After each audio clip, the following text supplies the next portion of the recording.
찢어진 블랙 드레스 사이로 전술 대검이 번뜩이던 그 순간 샹들리에 불빛 아래 쓰러진 건 거구의 가드 6명이었습니다. 화려하게 차려입은 손님들이 비명을 지르며 달아나고 고급 위스키 잔들이 바닥에 산산이 부서지는 소리 속에서 수남은 단 한 발짝도 물러서지 않았습니다. 눈 하나 깜짝하지 않고 숨 한 번 흐트러지지 않은 채로 클럽 VIP룸의 가장 안쪽, 가장 어두운 자리를 향해 천천히 걸어갔습니다. 그 자리에 벌벌 떨고 있는 남자가 있었습니다. 이 여자가 어떤 사람인지는 지금 바닥에 쓰러진 6명이 말해주고 있었습니다. 그중 가장 덩치가 큰 남자는 스스로 일어서려다 포기하고 그냥 눈을 감아버렸고 나머지 5은 처음부터 일어날 생각을 하지 않았습니다. 이 여자와 눈이 마주쳤을 때 뭔가를 직감했기 때문이었습니다. 이 사람은 싸움을 하러 온 게 아니라는 것을요. 처음부터 끝내러 온 것이라는 것을요. 수남이 그 남자의 멱살을 잡아 유리 테이블 위로 내동댕이 치며 귓가에 낮게 속삭였습니다. 군법엔 없어도 내 법엔 있어. 인과응보. 여러분, 이 여자는 대체 왜 이 자리에 있는 걸까요? 불과 석 달 전만 해도 이 여자는 군복을 입고 있었습니다. 그것도 아무나 입을 수 없는 군복이었습니다. 남자들도 중간에 쓰러져 나가는 지옥 같은 선발 과정을 끝까지 버텨서 이 나라에서 단 한 명의 여자만 들어갈 수 있었던 그 자리를 차지한 사람이었습니다. 적진 깊숙이 혼자 들어가서 임무를 마치고 돌아오는 일을 두려워하기는커녕 자신이 가장 잘할 수 있는 일이라고 믿었던 사람이었습니다. 그런 여자가 어째서 군복 대신 드레스를 입고 훈장 대신 대검을 들고 이 화려하고 타락한 클럽을 쑥대밭으로 만들고 있는 걸까요? 이야기는 석 달 전으로 거슬러 올라갑니다. 수남이 10년 넘게 몸담았던 그 부대에서 어느 날 갑자기 쫓겨나던 날로 자신이 뭘 잘못했는지도 모른 채 해명할 기회 한 번 얻지 못하고 등 뒤로 날아오는 비웃음만 들으며 위병소를 나서던 그 수치스럽고 억울한 날로 그리고 그것보다 더한 일이 그로부터 한 달 뒤에 수남을 기다리고 있었습니다. 하나뿐인 조카가 피를 흘리며 도로 위에 쓰러져 있었습니다. 수남이 참을 수 있는 건 자신의 고통뿐이었습니다. 자신의 억울함은 이를 악물고 견딜 수 있었고 자신의 수치는 눈물을 삼키며 버틸 수 있었습니다. 하지만 피 묻은 아스팔트 위에 꺾인 조카의 손목을 보는 순간 수남 안에서 무언가가 끊어졌습니다. 오랫동안 단단하게 붙들고 있던 마지막 줄이 소리도 없이 툭 끊어졌습니다. 그날 밤 수남은 오래된 창고 자물쇠를 열었습니다. 먼지 쌓인 방수 케이스 안에 전역하던 날 마지막으로 손을 얹고 눈을 감았던 것들이 그대로 있었습니다. 수남은 떨리지 않는 손으로 그것들을 하나씩 꺼내며 생각했습니다. 군인으로 살았던 10년이 억울하게 지워진다면 이제는 내가 직접 기록을 바로잡겠다고. 이것은 빼앗긴 사람의 이야기입니다. 명예를 빼앗기고 청춘을 빼앗기고 사랑하는 가족마저 짓밟힌 여자가 마침내 일어서는 이야기입니다. 그리고 그 여자가 다시 일어섰을 때 세상이 깨닫게 되는 한 가지, 함부로 건드려서는 안 될 사람이 있다는 것, 바로 그 이야기입니다. 수남의 복수는 이제 시작되었습니다. 본격적인 이야기 시작 전 지금 듣고 계신 지역을 댓글로 남겨주세요. 충청도에서 듣고 계신지, 멀리 해외에서 듣고 계신지, 경상도에서 듣고 계신지, 듣고 계신 곳을 꼭 댓글로 남겨주세요. 듣고 계신 곳에서 평안하시도록 기원해 드릴게요. 자, 이야기 시작합니다. 새벽 5시, 부대 안카페는 아직 문을 열기 전이었습니다. 그런데도 수남은 그 앞을 지나며 멈추지 않았습니다. 발걸음이 그쪽으로 향한 건 습관 때문이었고 멈추지 않은 건 오늘 해야 할 일이 머릿속에 이미 가득 차 있었기 때문이었습니다. 10년 동안 이 부대의 새벽을 함께한 곳이었습니다. 훈련 나가기 전에 커피 한 잔 마시던 곳, 밤샘 작전 뒤에 동기들과 말없이 앉아있던 곳, 수남에게는 전우들과 나눈 시간만큼이나 익숙한 공간이었습니다. 점심시간이 끝나갈 무렵 수남은 그 카페 창가 쪽 구석자리에 앉아 보고서를 검토하고 있었는데 서류 위로 들이우는 그림자를 느끼기도 전에 먼저 냄새가 났습니다. 비싼 향수 그리고 술 냄새. 점심시간에 술을 마시고 들어오는 사람이 이 부대 안에 딱 한 명 있다는 걸 수남은 이미 알고 있었습니다. 사단장 아들 박준혁이었습니다. 야, 오줌이. 요즘 보고서만 들여다보니까 눈 나빠지는 거 아니야? 수남은 고개를 들지 않았습니다. 서류의 다음 줄로 시선을 옮기며 짧게 대답했습니다. 업무 중입니다. 이 말이 신호였어야 했습니다. 이 정도면 물러나는 게 정상이었습니다. 하지만 박준혁이라는 인간은 어릴 때부터 안 된다는 말을 배워본 적이 없는 사람이었고 그게 이 부대 안에서도 달라진 것은 없었습니다. 의자를 끌어당기는 소리가 났고 수남의 옆자리에 박준혁이 앉았습니다. 그리고 아무렇지도 않다는 듯 서류를 들여다보는 수남의 허리 쪽으로 팔을 뻗었습니다. 저녁하고 내 비서나 해. 밤낮으로 잘 챙겨줄게.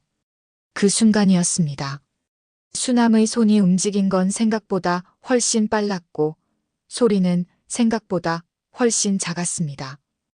딱 하는 짧고 건조한 소리와 함께 박준혁의 손가락 하나가 반대 방향으로 꺾였고 비명소리가 카페 안을 가득 채우기까지는 채 1초도 걸리지 않았습니다. 수남은 그의 손을 놓으며 서류를 가지런히 챙겨 일어섰고 뒤도 돌아보지 않은 채 나지막하게 말했습니다. 다음엔 팔목입니다. 사단장실 문이 열렸을 때 수남은 이미 각오를 하고 들어간 것이었습니다. 넓은 책상 뒤에 앉은 사단장 박성태의 얼굴은 딱 예상한 만큼 굳어 있었고 그 옆에서 깁스를 한 손을 내보이며 서 있는 박준혁의 눈 속에는 분노와 함께 기대가 섞여 있었습니다. 이 상황이 어떻게 흘러갈지 이미 알고 있다는 눈빛, 이미 결론이 정해져 있다는 그 눈빛이 수남의 등줄기를 싸늘하게 훑고 지나갔습니다. 무릎 꿇고 빌어. 사단장이 먼저 입을 열었습니다. 명령하듯 협상의 여지 없이 그냥 명령이었습니다. 수남은 차렷 자세 그대로 정면을 바라보며 대답했습니다. 저는 잘못한 것이 없습니다. 방 안에 잠시 침묵이 흘렀고 그 침묵이 끝나는 순간 수남은 뺨에 충격을 느꼈습니다. 사단장이 책상을 돌아 나와 수남의 뺨을 손바닥으로 내리친 것이었습니다. 귀가 울렸습니다. 눈앞에 불꽃이 튀었습니다. 하지만 수남은 고개를 돌리지 않았습니다. 비틀거리지도 않았습니다. 10년 동안 단련한 몸이 굴욕 앞에서도 흔들리지 않도록 버텨주었고 수남은 그것이 자신이 가진 마지막 자존심이라는 걸 그 순간 알았습니다. 내 군 생활은 오늘로 끝이다. 사단장의 목소리는 낮았습니다. 하지만 그 말이 품고 있는 무게는 수남의 10년을 한꺼번에 짓누르기에 충분했습니다. 위병소 앞에 서던 그 느낌을 수남은 오래도록 잊지 못할 것이었습니다. 저녁 서류는 이미 처리가 끝나 있었습니다.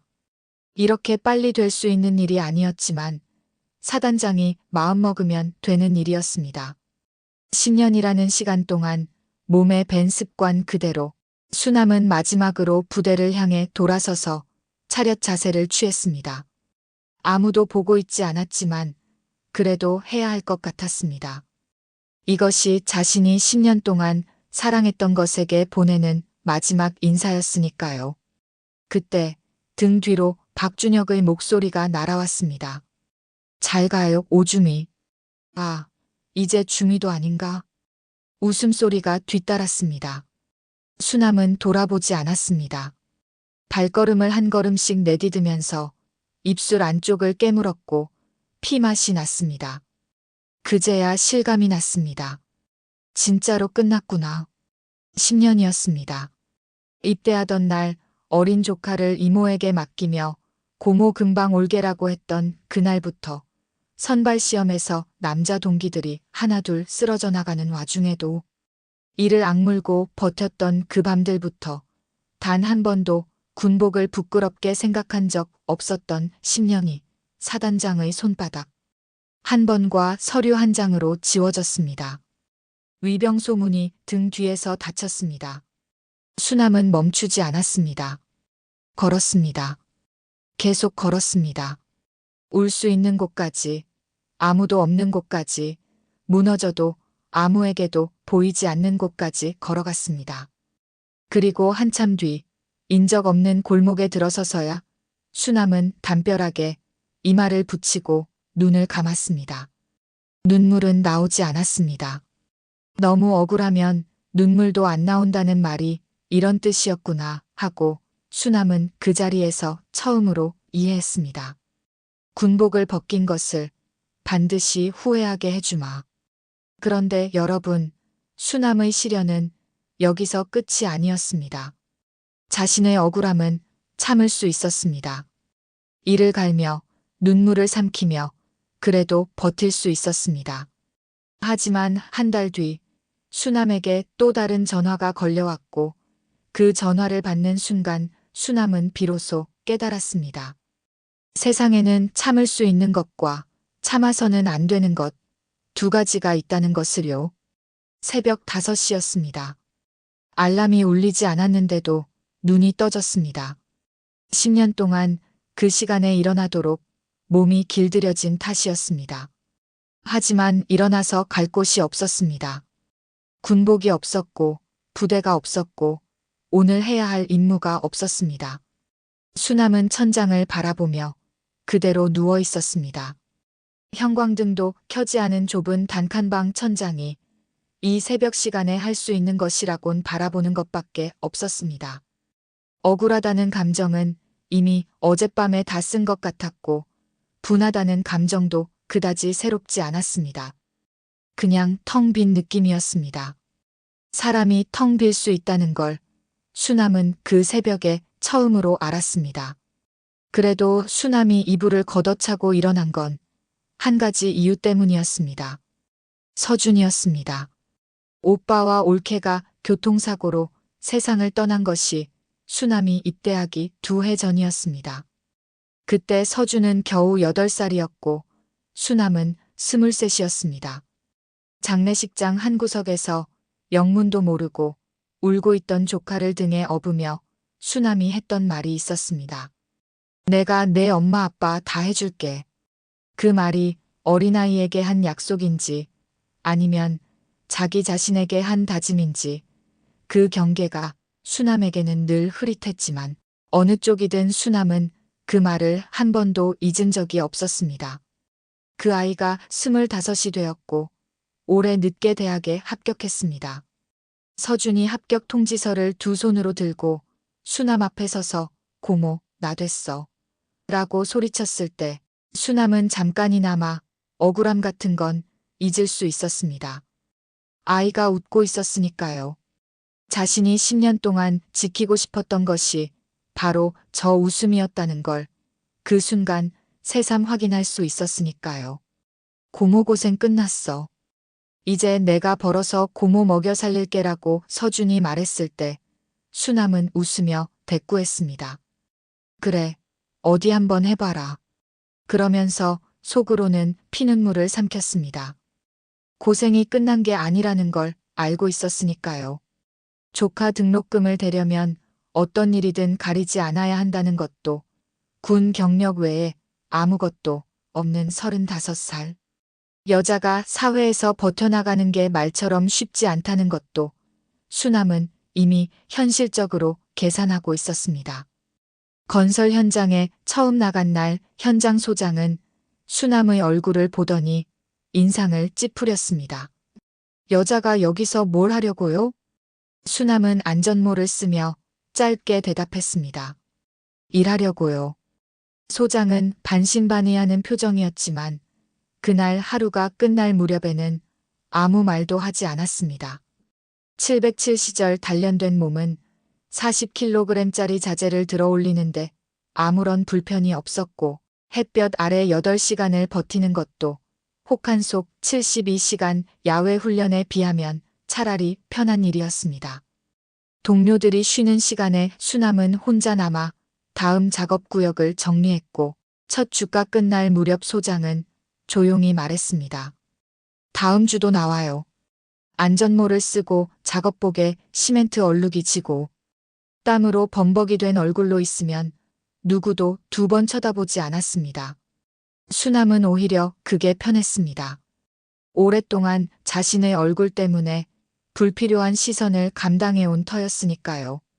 현장에서는 얼마나 빠르게 움직이느냐, 얼마나 정확하게 일하느냐, 그것만이 기준이었고 그 기준은 수남이 10년 동안 훈련받아온 것과 크게 다르지 않았습니다.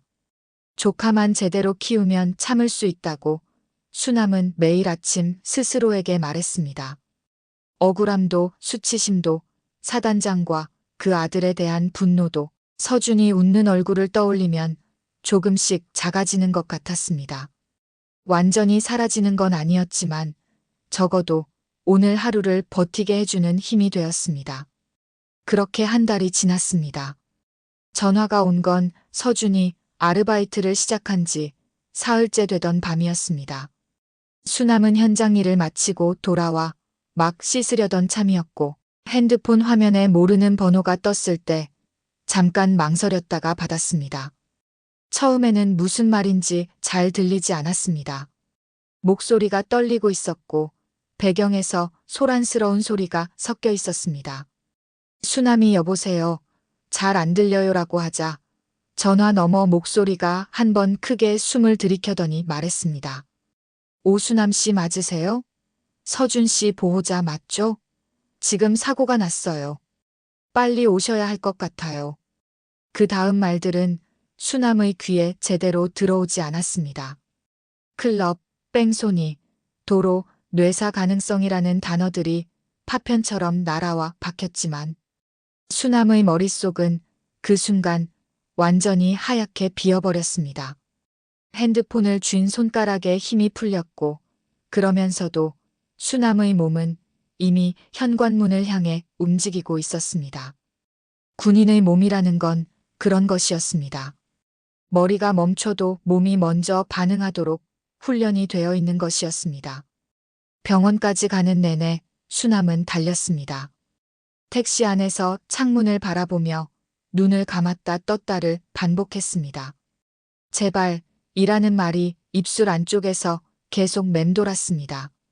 제발, 제발, 제발. 기도인지 주문인지 알 수 없는 그 말을 수남은 병원 응급실 문이 보일 때까지 멈추지 않았습니다. 중환자실 앞 복도는 차가웠습니다.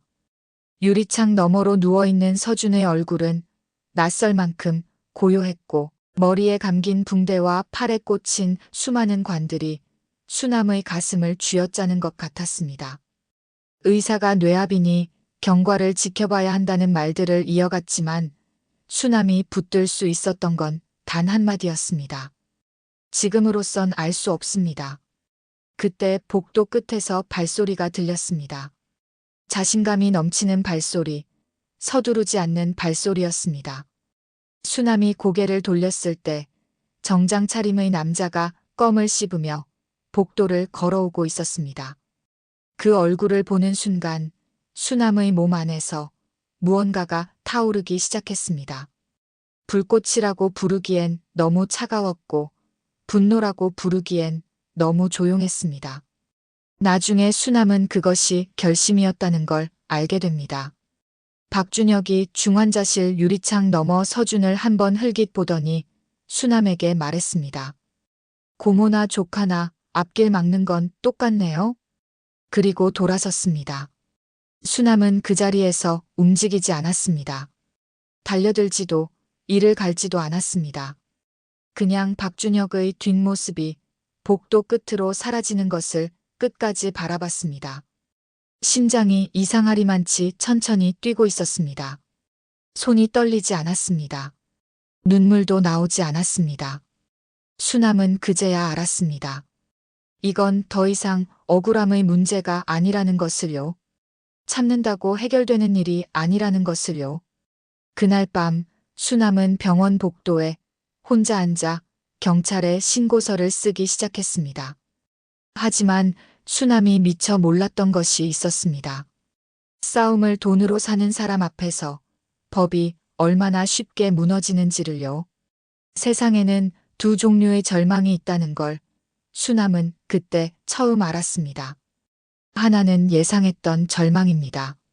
힘든 일이 올 것 같다는 예감이 있고 실제로 힘든 일이 왔을 때 아프지만 그래도 버틸 수 있는 그런 절망입니다. 수남이 전역당하던 날 느꼈던 것이 그것이었습니다. 억울하고 분했지만 이미 마음 어딘가에서 이렇게 될 수도 있다는 걸 알고 있었습니다. 하지만 다른 하나는 달랐습니다.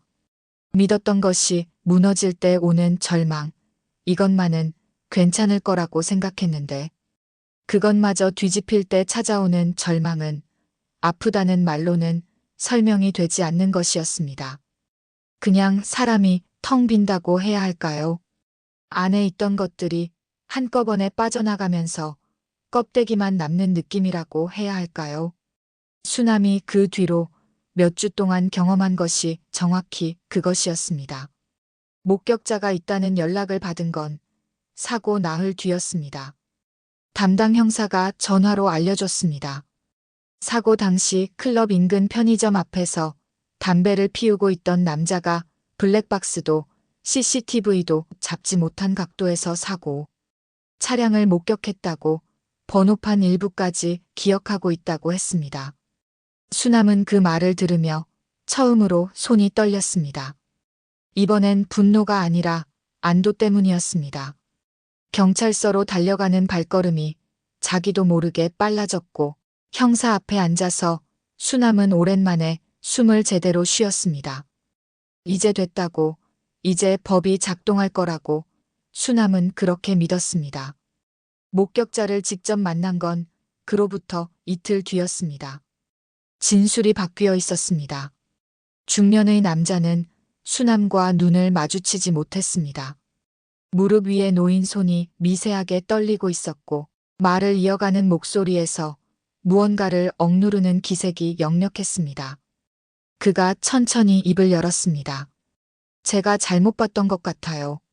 다시 생각해 보니까 그 아이가 먼저 차도로 뛰어들었어요. 수남은 그 말을 들으며 숨이 막혔습니다. 이 사람이 거짓말을 하고 있다는 걸 알 수 있었습니다. 입은 거짓을 말하고 있지만 눈은 미안하다고 하고 있었으니까요. 수남은 의자에서 일어나며 아무 말도 하지 않았습니다.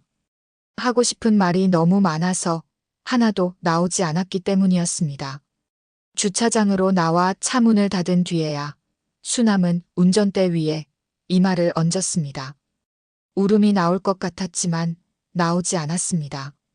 대신 온몸에서 힘이 빠져나가는 느낌이 들었는데 그건 분노보다 더 무서운 것이었습니다. 분노는 싸울 힘이라도 됩니다. 하지만 이 느낌은 그냥 무너지는 것이었습니다. 변호사를 찾아간 건 수남이 스스로 발품을 팔아서였습니다. 군 복무 중 알게 된 법무관 출신 선배가 소개해준 사람으로 인권 관련 소송을 여러 차례 맡아 이긴 경력이 있었습니다. 처음 만난 날 그 변호사는 수남의 이야기를 끝까지 들은 뒤 안경을 고쳤으며 말했습니다. 쉽지는 않지만 해볼 수 있습니다. 목격자가 매수됐다면 다른 방향에서 접근하면 됩니다. 사고 차량 동선, 통화 기록, 블랙박스 수집 가능한 범위가 아직 남아 있어요. 수남은 그 말에 다시 한 번 숨을 쉬었습니다. 아직 길이 있다고, 아직 포기할 때가 아니라고 생각했습니다. 일주일 뒤 전화가 왔습니다. 죄송합니다. 개인적인 사정이 생겨서 이 사건을 계속 막기가 어려울 것 같습니다. 수남은 아무 말도 하지 못했습니다. 그냥 핸드폰을 귀에 댄 채로 멈춰버렸습니다. 손끝이 차가워졌습니다. 가슴 어딘가에서 뭔가가 빠르게 식는 것이 느껴졌고 그 느낌이 어디서 오는 건지 수남은 알고 있었습니다. 이 사람도 연락을 받은 것이었습니다. 수남은 천천히 물었습니다. 개인적인 사정이요? 전화 너머에서 잠깐 침묵이 흘렀다가 변호사가 낮은 목소리로 말했습니다. 연락하지 마세요. 그리고 전화가 끊겼습니다. 수남이 다시 전화를 걸었을 때는 이미 수신 거부가 되어 있었습니다. 수남은 핸드폰을 테이블 위에 내려놓았습니다. 소리 없이 천천히 내려놓았습니다. 방 안이 조용했습니다. 너무 조용해서 자신의 숨소리가 들릴 정도였고 그 숨소리마저 흔들리고 있었습니다. 돈과 권력이 법보다 먼저 도착하는 세상이구나 하는 생각이 들었을 때 수남의 눈에서 처음으로 눈물이 흘렀습니다. 억울해서가 아니었습니다. 무서워서도 아니었습니다. 그냥 너무 외로워서였습니다. 이 싸움을 혼자 해야 한다는 것이 그 순간 너무 선명하게 느껴졌기 때문이었습니다.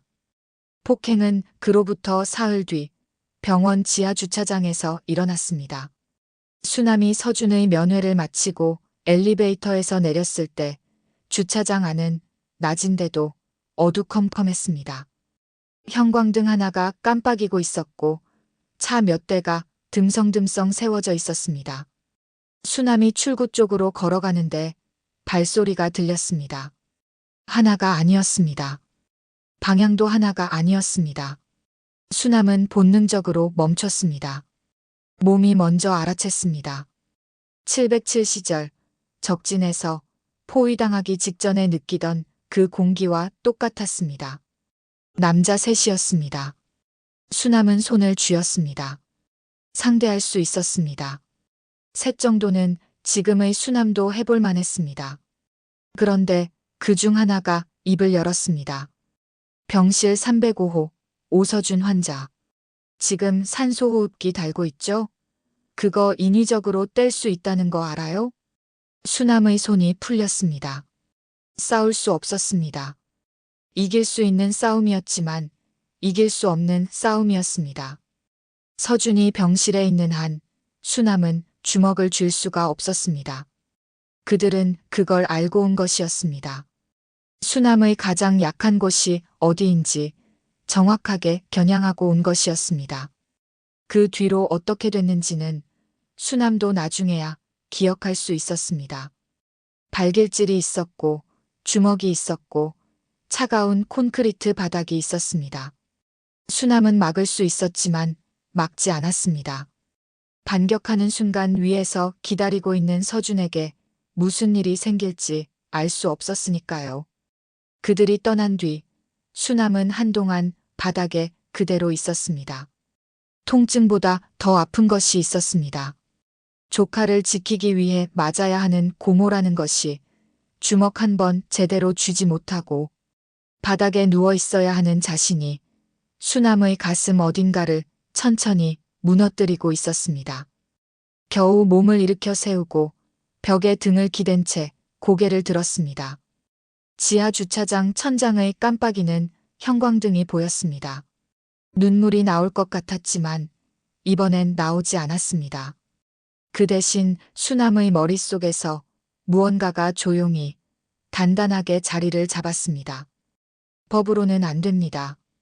변호사도 경찰도 목격자도 이미 다 무너졌습니다. 정정당당하게 싸우는 방법으로는 이길 수 없는 상대였습니다. 그렇다면 남은 방법은 하나뿐이었습니다. 자신이 10년 동안 배운 것, 훈장을 위해서가 아니라 명령을 위해서가 아니라 이 세상 어디에도 호소할 곳 없는 한 사람이 쓰러진 채로 혼자 살아남기 위해서 써야 하는 것. 수남은 천천히 벽을 짚고 일어섰습니다. 몸이 비틀거렸지만 눈빛은 흔들리지 않았습니다.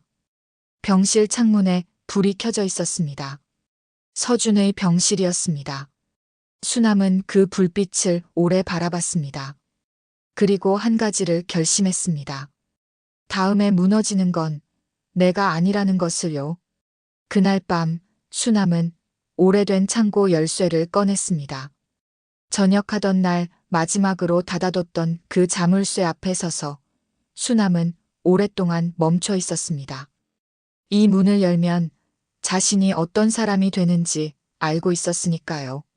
하지만 손은 이미 자물쇠를 향해 뻗어 있었습니다.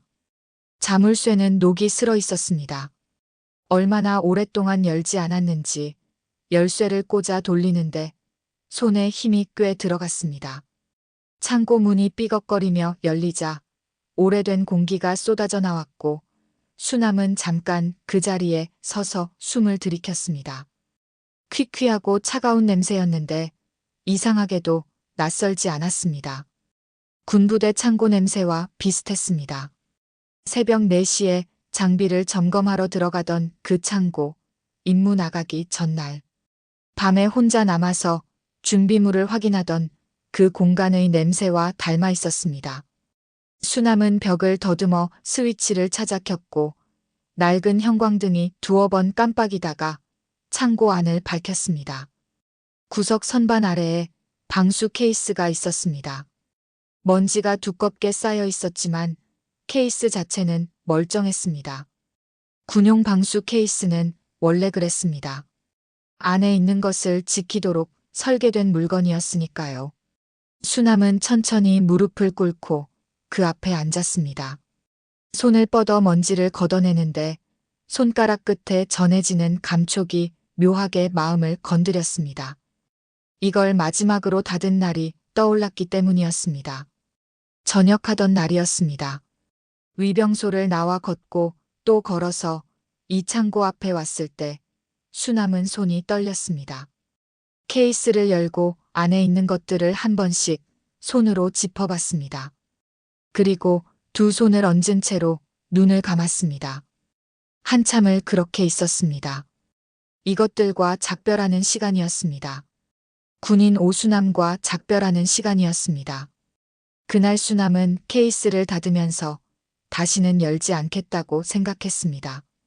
이 안에 있는 것들을 다시 꺼낼 일이 없기를, 그냥 이대로 조카 뒷바라지나 하다가 조용히 살기를 그렇게 바랐습니다.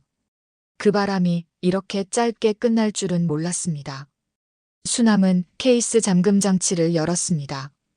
딸깍 하는 소리와 함께 뚜껑이 올라갔고 안에 있던 것들이 눈에 들어왔습니다.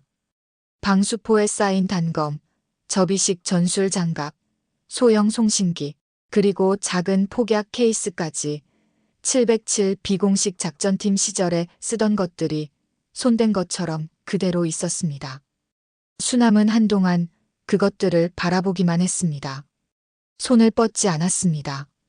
이것들을 꺼내는 순간 자신이 어떤 사람이 되는지 알고 있었으니까요. 알면서도 손은 이미 움직이고 있었습니다. 단검을 집어드는 순간 기억이 쏟아졌습니다. 처음 이 단검을 손에 쥔 건 27살 때였습니다. 707 특임단 선발 최종 관문을 통과하던 날 교관이 직접 건네줬던 것이었습니다. 교관은 아무 말도 하지 않았습니다. 그냥 수남의 손 위에 올려놓고 돌아섰습니다. 그 무게가 지금도 생생했습니다. 단순히 쇠붙이 하나의 무게가 아니었습니다. 여자는 안 된다고, 체력이 딸린다고, 감정적이라 임무에 맞지 않는다고 했던 수십 명의 말을 이겨낸 무게였고, 지옥 훈련 내내 이를 악물고 버텼던 밤들의 무게였습니다. 그 선발 과정이 얼마나 혹독했는지 겪어보지 않은 사람은 상상하기 어려웠습니다. 처음 40명이 지원해서 최종에 남은 사람이 6이었고 그 6 중에 여자는 수남 혼자였습니다. 남자 동기들이 하나둘 포기하고 나가는 걸 보면서 수남은 한 번도 그 줄에 서지 않았습니다. 포기하고 싶은 순간이 없었던 게 아니었습니다. 영하 20도 야외에서 이틀을 버티던 밤, 손가락 감각이 없어지고 몸이 굳어가는데 옆에서 동기 하나가 조용히 일어나 퇴소 의사를 밝히는 걸 봤을 때 수남도 흔들렸습니다. 하지만 그때마다 수남이 생각했던 건 딱 하나였습니다. 내가 여기서 나가면 다음 여자는 시작도 못한다. 내가 버텨야 다음 사람이 들어올 수 있다. 그 생각이 수남을 일으켜 세웠습니다. 작전을 수행하면서 수남이 가장 많이 들은 말은 두 가지였습니다. 하나는 믿을 수 없다는 말이었고 다른 하나는 역시 다르다는 말이었습니다. 처음엔 의심했다가 나중엔 인정하는 그 순서가 늘 똑같았습니다. 수남은 그 시선들에 익숙해졌지만 편해지지는 않았습니다. 편해질 이유가 없었습니다. 처음부터 당연하게 받아들여지는 날이 오기를 바랐으니까요. 그날은 끝내 오지 않았지만 수남은 10년 동안 포기하지 않았습니다. 그리고 그 10년이 지워졌습니다. 사단장의 손바닥 한 번과 서류 한 장으로 한 번도 부끄럽게 생각하지 않았던 10년이 지워졌습니다. 수남은 단검을 손바닥 위에 올려놓고 오래 바라봤습니다. 손이 떨리지 않았습니다. 어딘가에서 울음이 올라오는 것 같았지만 그것도 도중에 멈췄습니다. 눈물이 나올 자리에 다른 것이 들어찬 느낌이었습니다.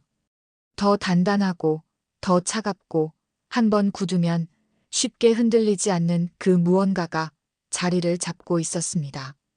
수남은 단검을 내려놓고 작전 수첩을 꺼냈습니다. 707시절 적진 시설 침투 전에 반드시 작성하던 것이었습니다. 목표, 진입로, 예상 저항, 철수 경로, 비상 대응, 그리고 변수 대응 시나리오까지 모든 것을 손으로 써서 머릿속에 각인시키는 습관이었습니다. 교관이 입버릇처럼 했던 말이 있었습니다. 머리가 멈추는 순간에도 손이 기억해야 한다. 감정이 흔들리는 순간에도 계획이 버텨야 한다. 수남은 그 말을 잊은 적이 없었습니다. 그리고 지금 처음으로 그 수첩을 군 임무가 아닌 다른 목적으로 펼쳤습니다. 첫 줄에 이름을 썼습니다. 박준혁. 그 옆에 관계를 썼습니다. 사단장 아들, 클럽 운영자. 두 번째 줄에 또 하나의 이름을 썼습니다. 박성태. 그 옆에는 사단장이라고 썼습니다. 수남은 수첩을 바라보며 천천히 숨을 내쉬었습니다. 이 두 사람이 무너지지 않으면 서주는 계속 위험했습니다. 법은 이미 실패했습니다. 여론도 없었습니다. 도와줄 사람도 없었습니다. 남은 건 수남 자신뿐이었습니다. 그때 핸드폰이 울렸습니다. 저장되지 않은 번호였습니다. 수남은 잠깐 바라보다가 받았습니다. 낮고 조심스러운 남자 목소리가 들렸습니다. 수남 나야. 오랜만이다. 수남은 목소리를 듣는 순간 누구인지 알았습니다. 정보사에서 함께 일했던 민준이었습니다. 707 시절부터 알았던 사람으로 수남을 오래전부터 좋아했다는 걸 수남도 알고 있었지만 한 번도 그 마음에 응한 적이 없었던 사람이었습니다.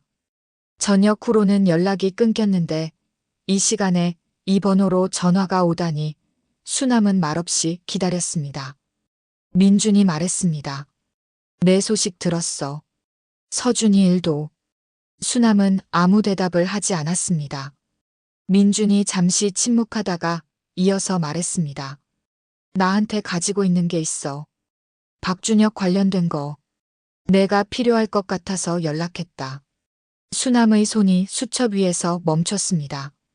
어떤 거냐고 물었을 때 민준의 대답은 짧았습니다. 마약 거래 장부. 그리고 그 자식이 드나드는 루트. 직접 와서 봐야 해. 수남은 수첩을 덮었습니다. 계획이 바뀌는 게 아니었습니다. 계획이 완성되는 것이었습니다. 수남은 전술 장갑을 집어들고 손에 꼈습니다. 손가락들이 익숙한 감촉 속으로 들어가며 딱 맞게 자리를 잡았습니다. 몇 년 만인데도 어색하지 않았습니다. 몸이 기억하고 있었습니다. 수남은 일어서며 창고를 한번 둘러봤습니다. 형광등 불빛 아래 방수 케이스가 열린 채로 놓여 있었고 그 안에서 단검이 빛을 반사하고 있었습니다. 이제 군인이 아니라 괴물이 되어주마. 그 말이 입 밖으로 나온 건지 머릿속에서만 울린 건지 수남은 나중에도 기억하지 못했습니다. 다만 창고 문을 닫고 나오던 그 순간 수남의 얼굴에서 무언가가 완전히 달라졌다는 것만은 알 수 있었습니다. 억울해하던 사람의 얼굴이 아니었습니다. 무너지던 사람의 얼굴도 아니었습니다. 목표를 정한 사람의 얼굴이었습니다. 돌아갈 곳을 끊고 앞으로만 나아가기로 결심한 사람의 차갑고 조용하고 흔들리지 않는 얼굴이었습니다. 민준을 만나러 가는 길에 수남은 딱 한 번 발걸음을 멈췄습니다. 병원 방향을 바라보며 잠깐 서 있었습니다. 서준이 있는 쪽이었습니다. 기다려라고 수남은 말했습니다. 소리내어 말했는지 마음속으로만 말했는지 그것도 분명하지 않았습니다. 다만 그 말을 하고 나서 다시 걷기 시작했을 때 발걸음이 전보다 조금 더 단단해졌다는 것만은 분명했습니다. 수남이 이제 움직이기 시작했습니다. 그리고 움직이기 시작한 수남을 그 누구도 멈출 수 없다는 것을 아직 박준혁은 알지 못했습니다. 민준이 있는 곳은 서울 외곽의 낡은 창고 건물이었습니다. 지도에도 잘 나오지 않는 골목 안쪽에 자리 잡은 곳으로 겉에서 보면 오래전에 문을 닫은 자동차 부품 창고처럼 보였지만 안으로 들어가면 전혀 다른 공간이 펼쳐졌습니다. 여러 대의 모니터가 켜져 있었고 벽 한쪽에는 빼곡하게 출력된 서류들이 붙어 있었으며 그 아래 테이블 위에는 사진들이 날짜 순서대로 정렬되어 있었습니다. 수남은 들어서는 순간 직감했습니다. 민준이 이걸 오래전부터 준비해왔다는 것을요. 민준은 수남을 보자마자 자리에서 일어났습니다. 몇 년 만이었는데도 크게 변하지 않은 얼굴이었습니다. 다만 눈가에 피로가 쌓인 것이 보였고 수남을 바라보는 눈빛에는 오래된 걱정과 오래된 마음이 함께 담겨 있었습니다. 수남은 그 눈빛을 외면하지 않았지만 그렇다고 거기에 머물지도 않았습니다. 지금은 그런 것들을 생각할 때가 아니었습니다. 민준이 테이블 위의 서류를 수남 앞으로 밀었습니다. 박준혁의 이름이 적힌 거래 장부였습니다. 수남은 한 장씩 넘기며 읽었습니다. 클럽을 거점으로 한 마약 유통 경로, 거래 상대방의 이름과 날짜, 금액, 그리고 사단장이 그 돈의 일부를 받아온 흔적까지 꼼꼼하게 기록되어 있었습니다. 수남은 손을 멈추지 않고 끝까지 읽었습니다. 읽는 내내 아무 말도 하지 않았습니다. 다 읽고 나서 수남이 물었습니다. 이걸 어떻게 구했어? 민준이 짧게 대답했습니다. 정보사 그만뒀다고 모든 걸 잃은 건 아니니까. 수남은 더 묻지 않았습니다. 그 세계에서 어떤 방법으로 이런 것들이 모이는지 수남도 알고 있었으니까요. 민준이 의자를 당겨 앉으며 목소리를 낮췄습니다. 근데 수남아, 한 가지 더 알아야 해. 요즘 그 클럽 안에 외부 인원이 들어와 있어. 동남아 쪽에서 온 사람들인데 아마추어가 아니야. 사단장이 직접 불러들인 거야. 뭔가 큰 거래가 있거나 아니면 누군가를 겁주기 위한 거거나 둘 중 하나일 거야. 수남은 그 말을 들으며 잠시 생각했습니다. 자신 때문일 가능성이 높았습니다. 지하 주차장에서의 폭행이 먹히지 않았다고 판단한 것일 수도 있었고 아니면 다음 단계를 준비하는 것일 수도 있었습니다. 어느 쪽이든 달라지는 건 없었습니다. 오히려 더 서둘러야 한다는 뜻이었습니다. 수남 혼자 감당하기엔 너무 크다고 민준이 말했을 때 수남은 조용히 고개를 저었습니다. 그래서 혼자 하는 게 맞아. 여럿이 들어가면 흔적이 남아. 나 혼자면 통제할 수 있어. 민준이 이를 악물었습니다. 그러더니 테이블 서랍을 열어 작은 송신기 하나를 꺼내 내밀었습니다. 그럼 이거라도 가져가. 내가 관리하는 채널인데 국방부 감사실 담당자한테 직통으로 연결돼. 내가 버튼 누르는 순간부터 거기서 다 받아. 수남은 송신기를 손바닥 위에 올려놓고 무게를 느껴봤습니다. 가벼웠습니다. 손톱만한 크기였지만 이것이 할 수 있는 일의 무게는 절대 가볍지 않았습니다. 고맙다고 수남이 말했습니다. 민준이 잠깐 말을 멈췄다가 낮게 물었습니다. 그게 다야? 수남은 민준을 바라봤습니다. 그 눈빛이 무슨 뜻인지 알고 있었습니다. 하지만 지금 수남에게는 살아 돌아온다는 보장이 없었고 그런 상황에서 누군가에게 무언가를 약속하는 건 오히려 잔인한 일이었습니다. 수남은 대답 대신 송신기를 손에 쥐고 자리에서 일어났습니다. 민주는 더 붙잡지 않았습니다. 그 사람이 원래 그런 사람이라는 걸 알고 있었으니까요. 문을 나서려다 수남이 한 번 돌아봤습니다. 장부 사본 나한테 줘. 민준이 이미 준비해둔 듯 봉투 하나를 건넸습니다. 수남은 그것을 받아 품에 넣고 창고를 나왔습니다. 밤 공기가 차가웠습니다.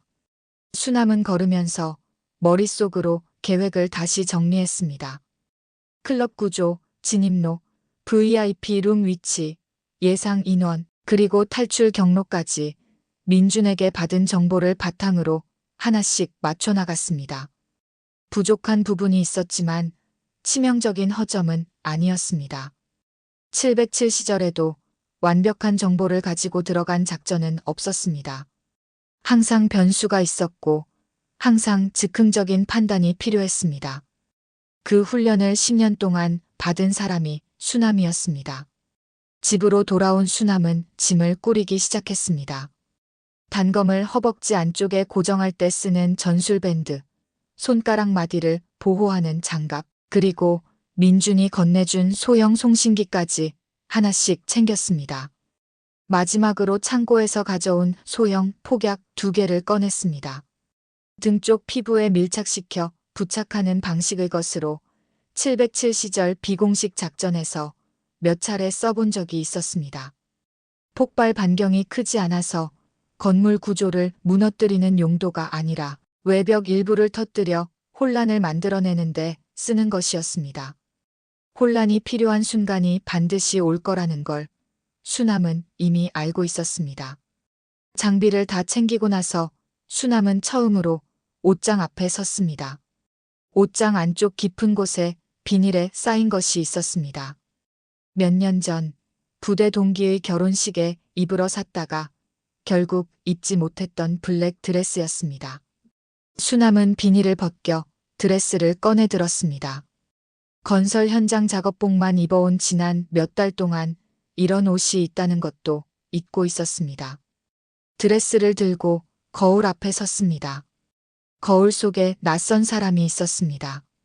먼지 묻은 작업복 차림의 여자가 블랙 드레스를 손에 들고 서 있는 모습이 어딘가 어색하게 느껴졌습니다. 하지만 수남은 오래 바라보지 않았습니다. 이 드레스는 아름다워 보이기 위해 입는 게 아니었습니다. 들어가기 위해 입는 것이었습니다. 클럽 안으로, 경계망 안으로, 그 사람들 가장 가까이까지 들어가기 위해 필요한 위장이었습니다. 707 시절에도 임무에 따라 옷이 달랐습니다. 이건 그것과 다르지 않았습니다. 수남은 드레스를 침대 위에 내려놓고 거울을 다시 봤습니다. 이번에는 옷이 아니라 자신의 얼굴을 봤습니다. 건설 현장에서 햇볕에 그을린 얼굴, 눈가에 지난 몇 달의 시간이 쌓인 얼굴이었습니다. 수남은 한참 그 얼굴을 바라보다가 천천히 손을 들어 머리를 풀었습니다. 현장에서 늘 질끈 묶어 올리던 머리가 어깨 아래로 내려왔습니다. 달라 보였습니다. 처음 이 얼굴을 보는 사람이라면 수남을 건설 현장에서 일하는 사람이라고 생각하지 않을 것이었습니다. 그것으로 충분했습니다. 그날 밤 수남은 잠을 자지 않았습니다. 작전 전날 밤에 잠을 자지 않는 건 707 시절부터의 습관이었습니다.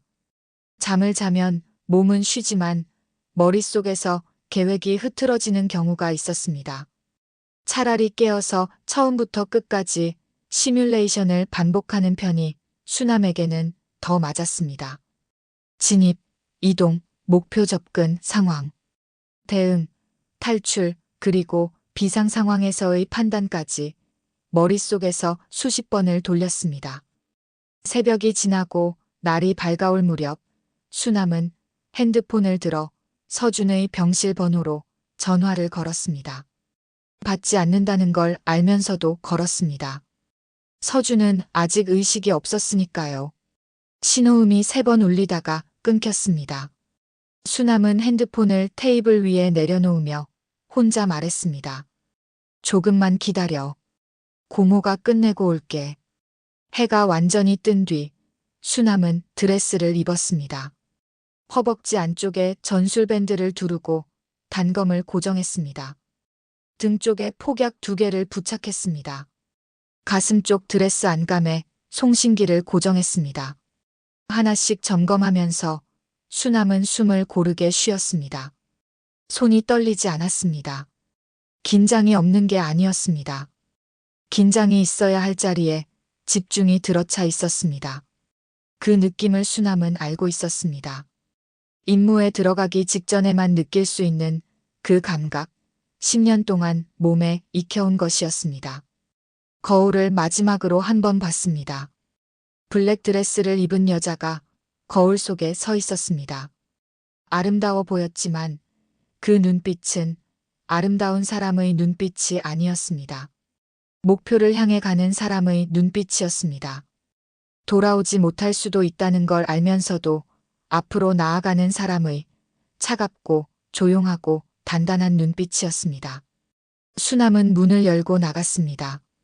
클럽 안에서 무슨 일이 벌어질지, 얼마나 많은 사람이 기다리고 있을지 수남은 알지 못했습니다. 하지만 한 가지만은 분명했습니다. 이 문을 나서는 순간부터 수남이 두려워하는 건 죽는 것이 아니라 서준이 눈을 뜨기 전에 끝내지 못하는 것이었습니다. 클럽 안에서 경보가 울리기 시작한 건 수남이 들어간 지 30분도 되지 않아서였습니다. 경보음이 울리기 시작했을 때 수남은 이미 클럽 안쪽 복도 깊숙이 들어와 있었습니다. 처음 30분은 생각보다 순조로웠습니다.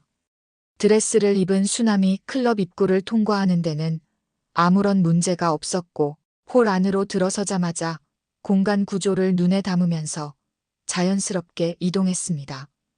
크고 화려한 공간이었지만 수남의 눈에는 그 화려함이 들어오지 않았습니다. 비상구 위치, 가드들의 배치 간격, 카메라, 사각지대, VIP 룸으로 이어지는 복도의 방향, 그것들만 보였습니다. 화장실 안으로 가드 하나를 유인해 조용히 제압하고 무전기와 총기를 탈취하는 데까지 수남은 소리 한 번 내지 않았습니다. 문제는 카메라였습니다. 모니터실에 있는 누군가가 수남의 얼굴을 잡아냈고 그것이 경보로 이어지기까지 걸린 시간은 채 2분이 되지 않았습니다. 복도 끝에서 경보음이 울리는 순간 수남은 멈추지 않았습니다. 오히려 속도를 높였습니다. 들켰다고 멈추는 것은 경험 없는 사람이 하는 일이었습니다. 수남이 오래전에 배운 건 그 반대였습니다. 들킨 순간부터가 진짜 작전의 시작이라는 것을요. VIP 룸 앞까지는 도달했습니다. 그러나 문을 열기 직전 복도 양쪽에서 동시에 발소리가 들렸습니다. 빠르고 간격이 일정한 발소리였습니다. 훈련받은 사람들의 움직임이었습니다.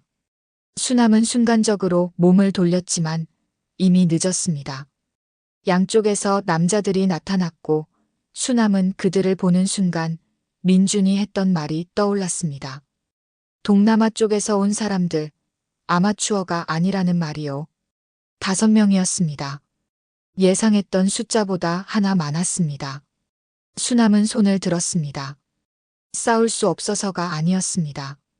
지금 이 자리에서 이 5을 상대하는 것보다 VIP 룸 안으로 들어가는 것이 더 중요했기 때문이었습니다. 목표는 용병들이 아니었습니다. 안에 있는 사람이었습니다.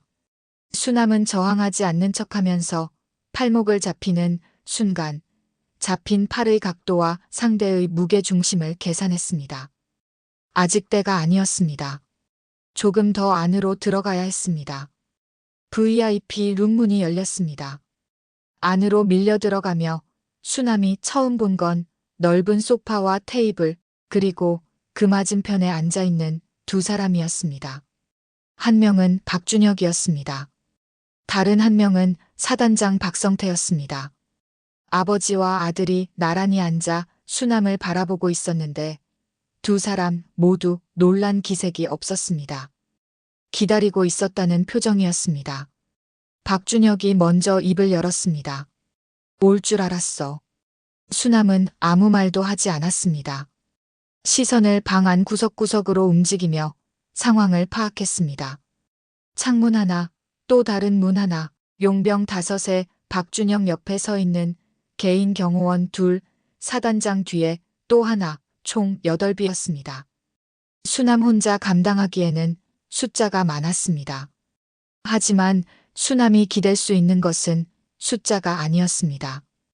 박준혁이 소파에서 천천히 일어나며 손에 들고 있던 칼을 꺼냈습니다. 아까부터 갖고 싶었는데 라며 수남의 드레스 어깨 부분을 칼 끝으로 스치듯 건드렸습니다. 드레스가 어깨 쪽에서부터 찢어지기 시작했고 박준혁이 비웃으며 말했습니다. 예쁜 얼굴에 흉터나면 아깝겠는데. 수남은 그 말에 표정을 바꾸지 않았습니다. 찢어지는 드레스가 아니라 등 쪽에 부착한 폭약의 온도를 느끼고 있었습니다. 체온에 데워진 기폭장치가 이미 활성화되기 상태였습니다. 사단장이 입을 열었습니다. 군인 생활하면서 배운 게 고작 이거야? 혼자 여기 쳐들어오는 거? 수남은 그때 처음으로 사단장을 똑바로 봤습니다. 그 얼굴을 마지막으로 봤던 건 사단장실에서였습니다. 뺨을 맞던 날이었습니다. 그날 이후 수남은 이 얼굴을 다시 보게 될 거라는 걸 알고 있었고 이 자리에서 하게 될 말도 이미 마음속으로 준비해두고 있었습니다. 하지만 지금은 말할 때가 아니었습니다. 아직 30초가 남아 있었습니다. 수남은 조용히 눈을 감았습니다. 소란 속에서 혼자 숨을 고르는 것, 외부 자극을 차단하고 내부에 집중하는 것, 이건 역시 707 시절에 수없이 반복했던 훈련이었습니다. 총소리가 나도, 누군가 고함을 질러도, 몸이 흔들려도 딱 하나의 감각만 남기는 훈련이었습니다. 수남이 지금 남긴 감각은 손목이었습니다. 뒤로 묶인 손목, 그 손목 안쪽에 숨겨둔 작은 잠금 해제 버튼이었습니다. 30초가 지났습니다. 수남이 눈을 떴습니다. 그리고 손목을 꺾었습니다. 딸깍 소리와 함께 포박이 풀렸고 그 순간 수남의 몸이 움직였습니다.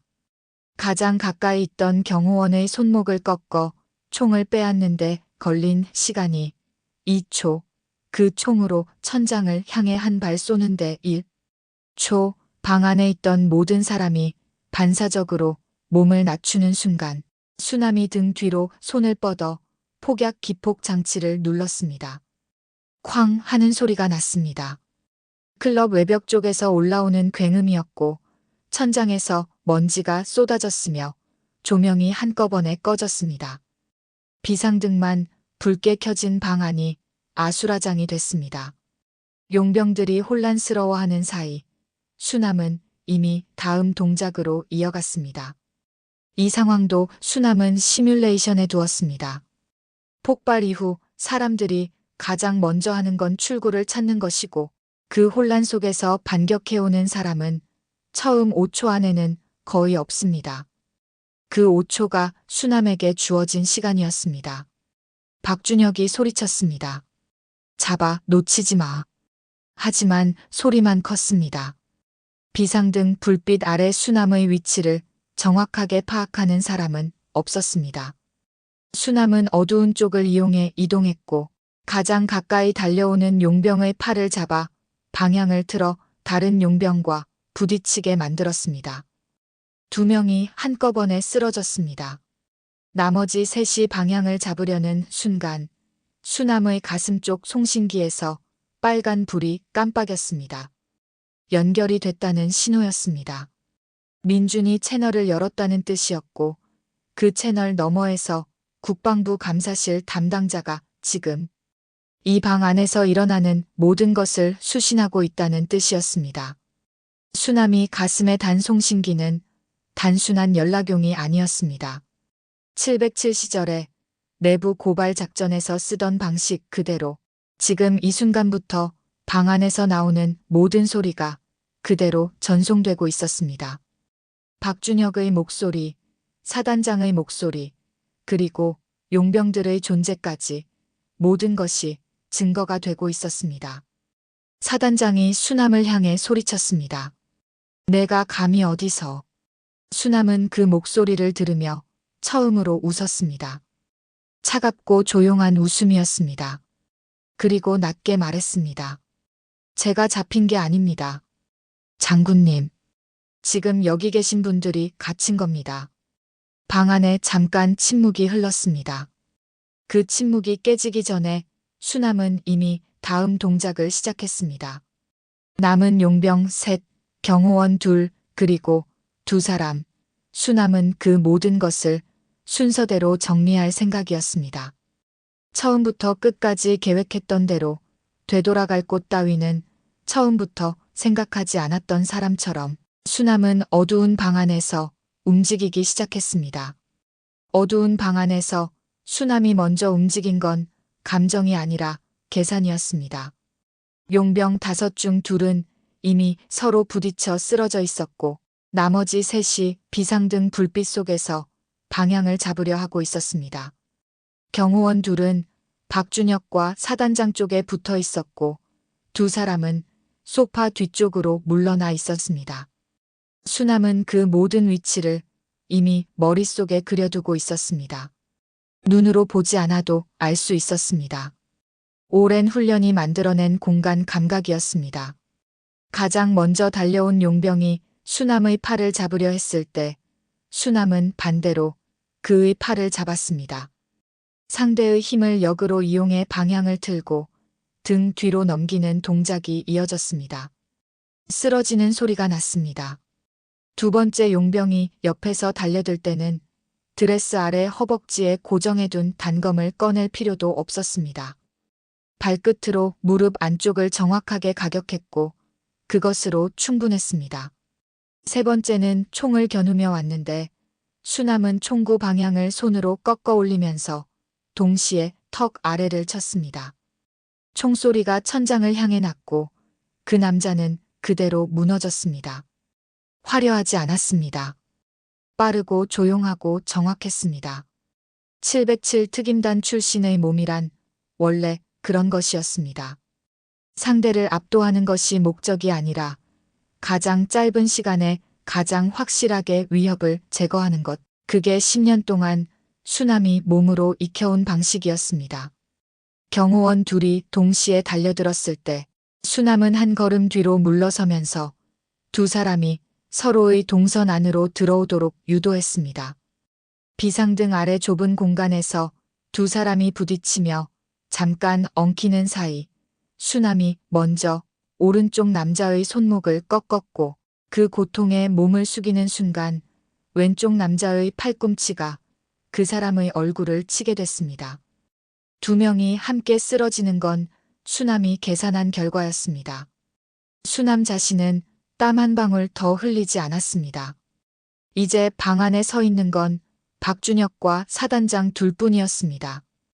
박준혁이 뒷걸음질을 치며 소리쳤습니다. 야, 잠깐만.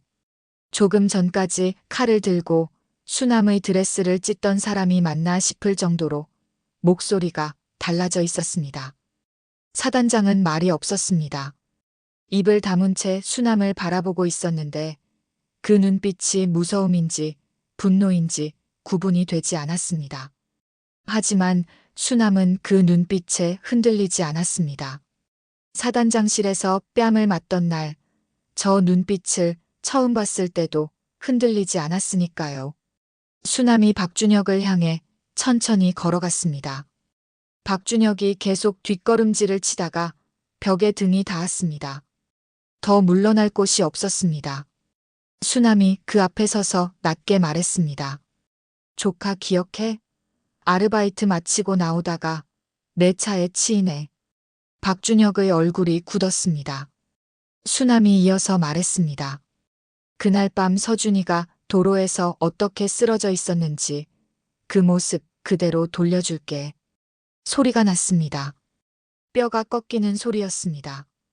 박준혁이 비명을 지르며 무릎을 꿇었습니다.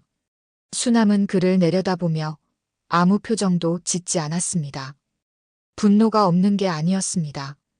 분노가 너무 오래되어서 이제 체온이 된 것이었습니다. 차갑고 당연하게 수남의 몸이 기억하는 방식으로 해야 할 것을 했습니다. 그때 방문이 열렸습니다. 사단장이 도망치려다 열린 문 앞에서 멈췄습니다. 문 밖에 사람들이 서 있었기 때문이었습니다. 경찰이 아니었습니다. 검은 정장 차림의 남자들이었고 그 뒤로 민준이 보였습니다. 민준의 눈이 수남을 찾았고 수남과 눈이 마주쳤을 때 민준이 짧게 고개를 끄덕였습니다. 다 됐다는 신호였습니다. 국방부 감사실 사람들이었습니다. 사단장이 그 자리에서 돌아서며 수남을 향해 소리쳤습니다. 내가 감히 현역 사단장에게 너 이 짓하고 무사할 것 같아? 수남은 그 말을 끝까지 들은 뒤 품 안에서 봉투를 꺼냈습니다. 민준에게 받아온 장부 사본이었습니다. 그것을 사단장의 가슴 앞으로 들어보이며 말했습니다. 장군님이 직접 서명하신 거래 내역서입니다. 지금 이 순간부터 이건 증거입니다. 그리고 이 방 안에서 오간 모든 대화도 처음부터 전송되고 있었습니다. 사단장의 얼굴이 굳었습니다. 수남이 뒤를 돌아보지 않은 채 말했습니다. 들어오세요. 감사실 사람들이 방 안으로 들어왔습니다. 그 뒤를 이어 클럽 밖에서 기다리던 수사관들도 들어왔습니다. 방 안이 금세 가득 찼습니다. 수남은 그 자리에서 한쪽으로 비켜섰습니다. 이제 수남이 할 일은 끝났습니다. 나머지는 다른 사람들의 몫이었습니다. 박준혁에게 수갑이 채워졌습니다. 그 순간 박준혁이 수남을 향해 눈물 섞인 목소리로 소리쳤습니다. 야, 오수남, 나 진짜 잘못했어. 한 번만 봐줘. 수남은 그 말에 대꾸하지 않았습니다. 돌아보지도 않았습니다. 불과 몇 시간 전까지 서준의 산소호흡기 얘기를 꺼내던 사람이 지금 하는 말이 한 번만 봐달라는 것이었습니다. 수남은 그 말이 귀에 들어왔지만 가슴에는 닿지 않았습니다. 사단장에게 수갑이 채워지는 순간 수남은 처음으로 그 자리에서 사단장을 정면으로 마주봤습니다. 사단장실에서 뺨을 맞던 날 이후 처음이었습니다. 그날 수남은 고개를 돌리지 않았고 비틀거리지 않았고 눈물도 흘리지 않았습니다. 지금도 마찬가지였습니다. 달라진 건 딱 하나였습니다. 그날은 사단장이 서 있었고 수남이 맞았는데 지금은 사단장의 손목에 수갑이 채워져 있었습니다. 그때 클럽 밖에서 소리가 들리기 시작했습니다. 민준이 클럽 전광판에 영상을 올린 것이었습니다. 수남이 몰래카메라로 전송한 영상들, 박준혁의 마약 거래 장면, 사단장 명의 서명이 들어간 거래 내역서, 그리고 수남이 강제 전역당한 날의 기록까지 하나씩 전광판에 올라가기 시작했습니다. 클럽 밖을 지나던 사람들이 멈춰서 화면을 보기 시작했고 그 수가 점점 늘어났습니다. 누군가 핸드폰을 꺼내 영상을 찍기 시작했고 그것이 퍼져나가는 데는 오래 걸리지 않았습니다. 수남은 창문 너머로 그 광경을 바라봤습니다.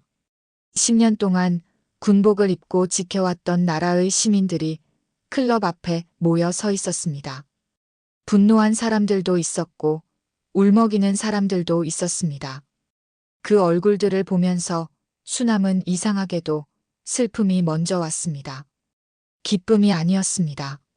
이렇게까지 해야 했다는 것이, 이것 말고는 방법이 없었다는 것이, 그게 기쁨보다 먼저 마음을 건드렸습니다. 그때 등 뒤에서 발소리가 들렸습니다. 민준이었습니다. 민준이 수남 옆에 서서 창밖을 같이 바라보다가 조용히 말했습니다. 다쳤어? 수남이 고개를 저었습니다. 민준이 잠깐 말을 멈췄다가 다시 물었습니다. 이제 어떻게 할 거야? 수남은 그 질문에 바로 대답하지 못했습니다. 그 질문이 지금 이 순간을 묻는 것인지 아니면 앞으로를 묻는 것인지 어느 쪽이든 수남에게는 당장 대답이 없었습니다. 창밖에서 환호 소리가 들렸습니다. 수남은 그 소리를 들으며 한 가지만 생각했습니다. 서준이 아직 눈을 뜨지 않았다는 것이었습니다. 이 모든 것이 끝났는데 수남이 가장 보고 싶은 얼굴은 아직 눈을 감고 있었습니다. 클럽 밖 사람들의 환호 소리가 커질수록 수남의 마음속 한 귀퉁이는 더 조용하고 더 서늘해졌습니다. 이겼습니다. 하지만 완전히 끝난 것은 아직 아니었습니다. 박준혁이 연행되어 나가는 마지막 순간, 그는 수남을 향해 발버둥치며 소리쳤습니다. 수남이 돌아보지 않은 것은 무시해서가 아니었습니다. 더 이상 저 사람이 수남의 시선을 받을 자격이 없다고 생각했기 때문이었습니다. 그것이 수남이 줄 수 있는 마지막 응징이었습니다. 방 안이 비워졌고 수남은 혼자 남았습니다. 찢어진 드레스, 맨발, 그리고 아직 손에 쥐고 있는 송신기. 수남은 천천히 그것들을 내려다봤습니다. 승리한 사람의 모습이라고 하기엔 너무 조용했고, 무너진 사람의 모습이라고 하기엔 눈빛이 너무 단단했습니다. 수남은 그 중간 어딘가에 있었습니다. 싸움이 끝난 자리에서 이긴 사람이 느끼는 것은 기쁨이 아니라 고요라는 걸 수남은 그날 처음 알았습니다. 복도로 나서려는 수남의 발 앞에 무언가가 닿았습니다. 사단장이었습니다. 연행되어 나가다 멈춰서서 수남의 발치를 잡으려 하고 있었습니다. 한때 이 나라 군의 사단장이었던 사람이 수남의 발 앞에서 손을 뻗고 있었습니다. 입에서 말이 나오려는 것 같았지만 수남은 기다리지 않았습니다. 한 걸음 옆으로 비켜서며 수사관을 봤습니다. 수사관이 사단장을 이끌어 복도로 데려갔습니다. 수남은 내려다보지 않았습니다. 끝까지 내려다보지 않았습니다. 그것이 수남이 자신에게 허락한 마지막 자존심이었습니다. 클럽을 나온 건 새벽 2시가 넘어서였습니다. 밖에는 아직 사람들이 남아 있었습니다. 대부분은 흩어졌지만 몇몇은 클럽 앞에 서서 전광판을 바라보고 있었고 취재 차량도 한두 대 도착해 있었습니다. 수남은 그 사람들 사이를 지나며 아무 말도 하지 않았습니다. 누군가 수남을 알아보고 말을 걸려 했지만 수남은 멈추지 않았습니다. 찢어진 드레스 위에 민준이 건네준 재킷을 걸치고 맨발에 슬리퍼를 신은 채로 수남은 그냥 걸었습니다. 어디로 가야 하는지는 이미 알고 있었습니다. 병원이었습니다. 복도는 밤이라 조용했습니다. 안내 데스크에 밤 당직 간호사 한 명이 앉아 있었고 형광등 불빛이 하얗게 복도를 비추고 있었습니다. 수남은 중환자실 쪽으로 걸어가며 지난 몇 달 동안 이 복도를 얼마나 많이 걸었는지 생각했습니다. 면회 시간에 맞춰왔다가 유리창 너머로 서준의 얼굴을 보고 그리고 돌아서서 나오던 그 발걸음들이 지금 이 순간 수남의 발바닥 아래에 겹쳐지는 것 같았습니다. 중환자실 앞 유리창 너머로 서준이 보였습니다. 달라진 것은 없었습니다. 여전히 눈을 감고 있었고 여전히 여러 개의 관이 연결되어 있었으며 여전히 기계가 규칙적인 소리를 내며 서준의 호흡을 돕고 있었습니다. 수남은 유리창에 손을 얹었습니다. 차가운 감촉이었습니다. 다 됐어. 라고 수남이 말했습니다.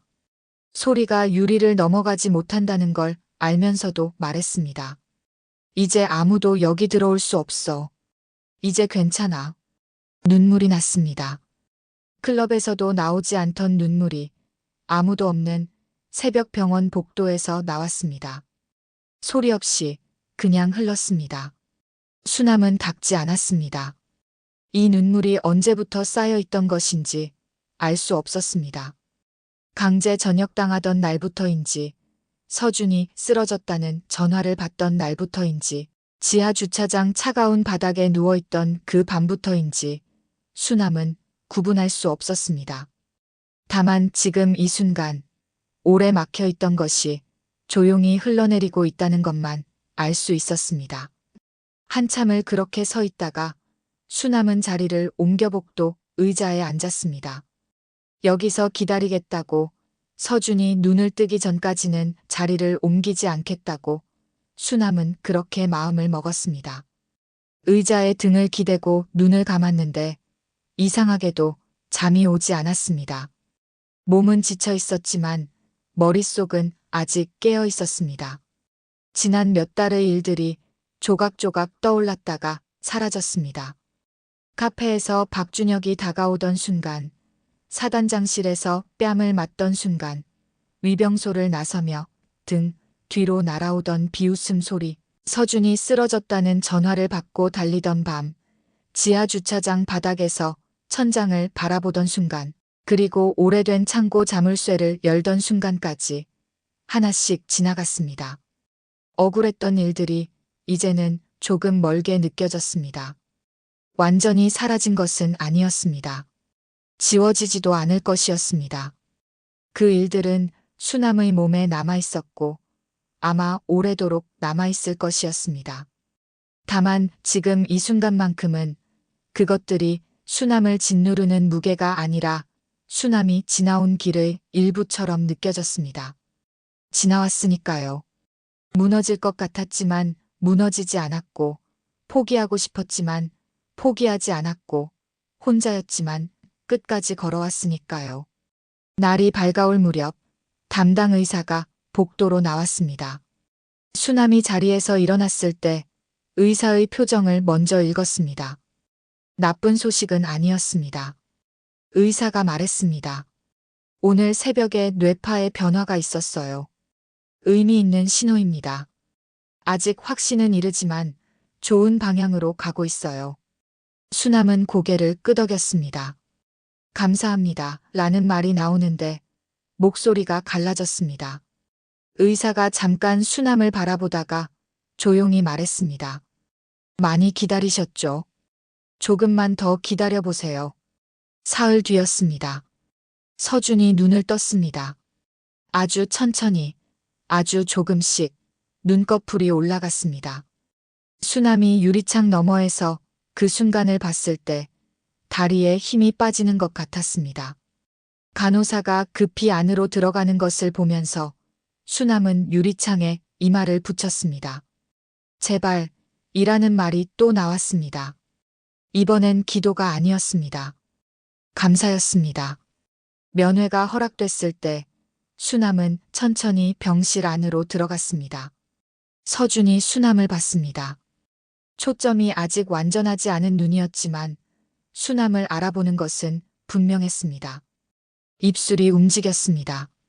소리가 작아서 가까이 귀를 기울여야 들을 수 있었습니다. 고모라는 말이었습니다.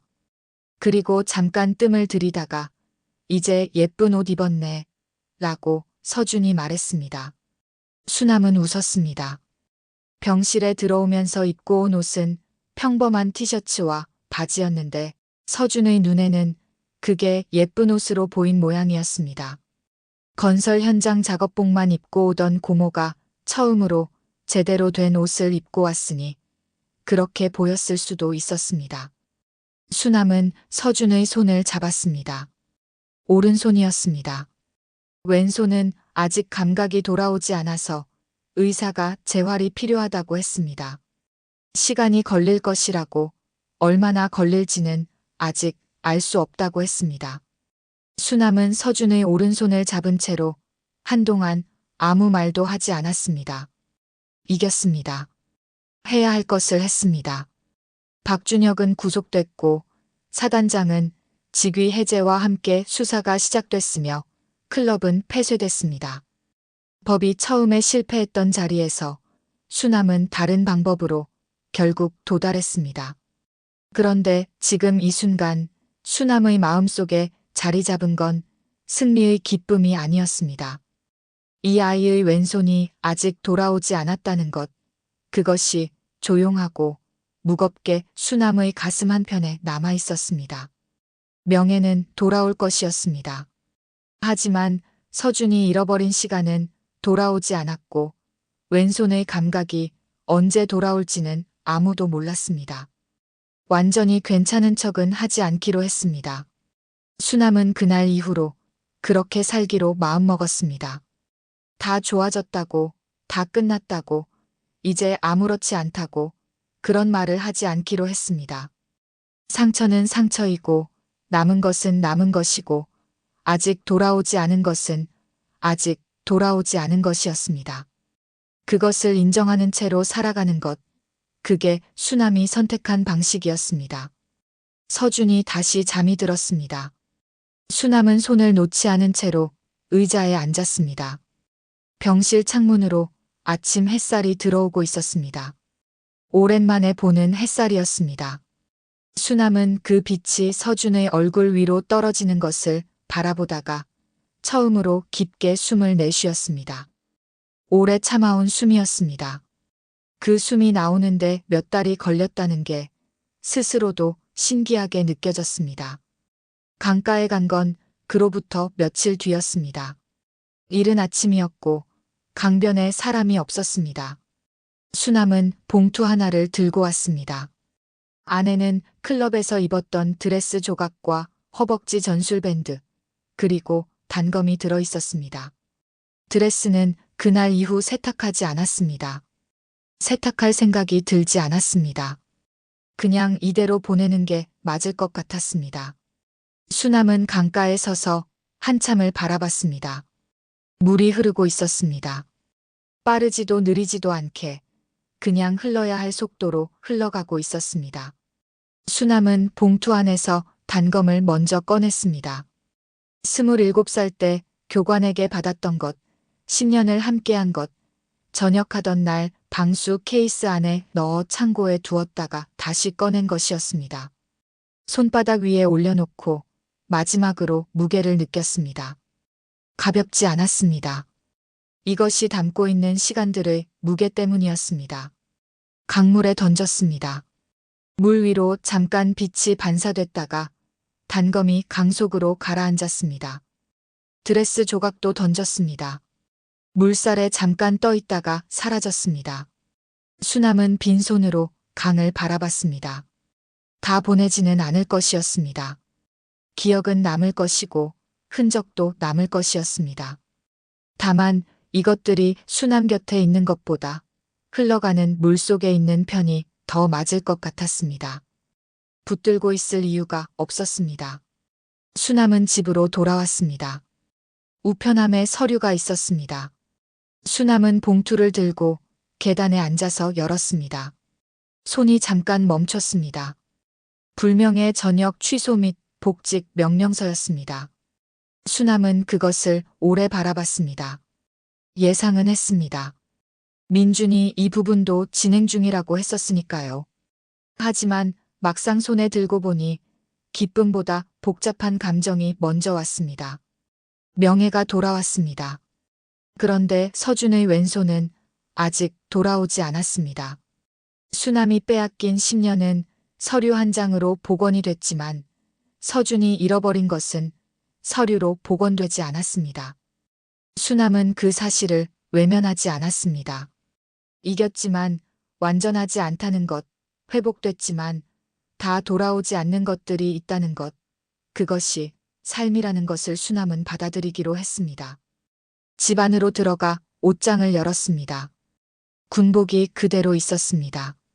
마지막으로 입었던 날 이후 한 번도 꺼내지 않았던 것이었습니다. 수남은 군복을 꺼내 들고 잠깐 바라봤습니다. 손이 멈췄습니다. 서준의 왼손이 떠올랐습니다. 아직 감각이 없는 그 손이, 재활을 시작해야 하는 그 손이 수남의 머릿속에서 사라지지 않았습니다. 수남은 그래도 천천히 군복을 걸쳤습니다. 완전히 괜찮아서가 아니었습니다. 다 해결됐기 때문도 아니었습니다. 그냥 이것이 수남이 선택한 방향이었기 때문이었습니다. 무너진 채로 멈추는 것보다 무너진 부분을 안고 걸어가는 것을 선택했기 때문이었습니다. 서준의 재활을 옆에서 지켜봐야 했고, 왼손의 감각이 돌아오는 날을 함께 기다려야 했고, 그러면서 수남도 자신의 시간을 다시 시작해야 했습니다. 거울 앞에 섰습니다. 군복을 입은 수남이 거울 속에 서 있었습니다. 몇 달 전과 같은 군복이었지만 그것을 입은 사람은 달라져 있었습니다. 더 많은 것을 알게 된 얼굴이었고, 더 많은 것을 잃은 얼굴이었으며, 그러면서도 여기 서 있는 얼굴이었습니다. 수남은 거울 속 자신을 오래 바라보다가 마지막으로 한번 깊게 숨을 들이켰습니다. 꽃은 져도 향기는 남습니다. 하지만 진 꽃은 돌아오지 않습니다. 그걸 알면서도 다시 봄을 기다리는 것, 그게 사람입니다. 그리고 봄이 오면 또 피어나는 것, 그건 역시 사람입니다. 수남은 문을 열고 나갔습니다.